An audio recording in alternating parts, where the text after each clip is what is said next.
शहीद ज़ुल्फ़कार अली भुट्टे जो वॾो पुटु मीर मुर्तज़ा भुट्टो 18 सेप्टेम्बर 1954 ते कराची में ॼाओ। शुरूआती तालीम सेंट मेरी स्कूल रावलपिंडी में हासिल कयई, जंहिं बाद हुन ओ लेवल जो इम्तिहान 1971 में कराची ग्रामर स्कूल में पास कयो। ग्रेजुएशन करण लाइ हार्वर्ड यूनिवर्सिटी लंडन पढ़ण वियो। बाद में वालिद जी ख़्वाहिश ते क्राइस्ट चर्च कॉलेज ऑक्सफोर्ड में एमलेट जो 3 सालन जो कोर्स पढ़ण लाइ वियो, पर इन दौरान 1978 में संदसि वालिद ज़ुल्फ़कार अली भुट्टे खे लाहौर हाईकोर्ट पारां क़त्ल जे कूड़े इल्ज़ाम में फाहीअ जी सज़ा ॿुधाई वई, जंहिं बाद मुर्तज़ा भुट्टो कोर्स अध में छॾे पाकिस्तान वञण लाइ तयार थियो त खेसि पीउ जो पैगाम मिलियो त हू संदसि आज़ादी लाइ आलमी ताक़तुनि खे एतबाद में वठण लाइ ॿाहिरि रहंदे कोशिशूं करे। इन खां अॻु 5 जुलाई 1977 ते जॾहिं ज़ुल्फ़कार अली भुट्टे जी हुकूमत जो तख़्तो ऊंधो कयो वियो हो त मुर्तज़ा भुट्टो पंहिंजे कुटुंब वारनि सां गॾु लाड़काने वारे अल मुर्तज़ा हाउस में मौजूदु हो। जॾहिं संदसि वालिद खे गिरफ़्तार कयो वियो त खेसि पीउ हुकुम कयो त हू मुल्क खां ॿाहिरि हलियो वञे। इन कारे दौर में जॾहिं ज़ुल्फ़कार अली भुट्टे खे फाही ॾिनी वई त ॾुख ऐं कावड़ में मुर्तज़ा भुट्टो पंहिंजे भाउ शाहनवाज़ सां गॾु जदोजहद शुरू कई, जंहिंजो मक़सदु जनरल ज़िया खे रस्ते तां हटाइणु हो।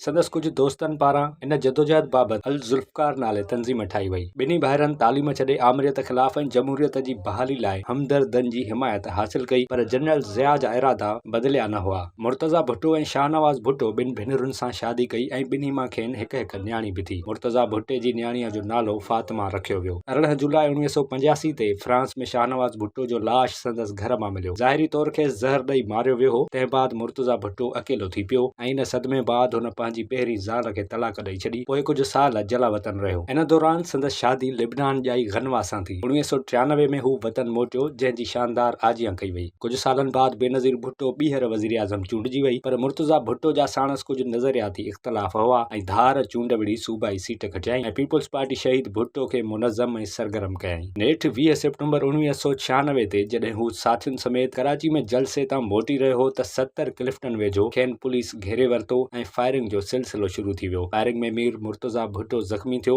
ऐं इस्पताल में इलाज दौरान दम ॾिनई। इन सां गॾोगॾु संदसि 6 साथी बि मारिजी चुका हुआ। विज़िट कयो अवामी आवाज़ मीडिया ग्रुप जी वेबसाइट awamiawaz.pk।